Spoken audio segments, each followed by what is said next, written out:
તો રાજકોટ મહાનગરપાલિકાનો વધુ એક વિવાદ સામે આવ્યો છે। મેડિકલ ઓફિસરને ઘરથી લેવા મૂકવા માટે કારની વ્યવસ્થા કરી। નિયમ મુજબ મેડિકલ ઓફિસરને કાર ન મળે છતાં મહાનગરપાલિકાએ મેડિકલ ઓફિસર માટે કારની વ્યવસ્થા કરી।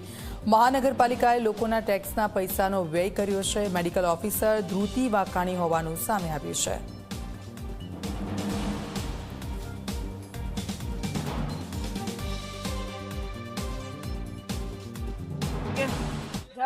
मैडम वर्ग बे अधिकारी छो, आपने गाड़ी मળી શકે? मैडम आपने गाड़ी मળી શકે કે ના મળી શકે? અમને ના ખબર હોય ભાઈ, અમે વર્ગ 2 અધિકારી છીએ, અમને ના ખબર હોય। અમારે તમને આરએમસી ગાડી આપી શકે?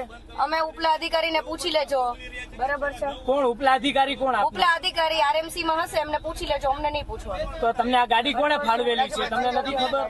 તમારા પતિ છે તે આરોગ્ય અધિકારી છે એટલે આપને આ સત્તા મળેલી છે, એવી વાત સાચી છે? ખરેખર હકીકત શું? એમાં અમારું પર્સનલ વ્યૂ ના લ્યો તો મહેરબાની કરીને સારી વાત છે, બરાબર? અમારા પર્સનલ વ્યૂ ને વચ્ચે ના લ્યો, અમારા પતિ હોય કે જે બી હોય, ના એવું ના હોય, હે ને?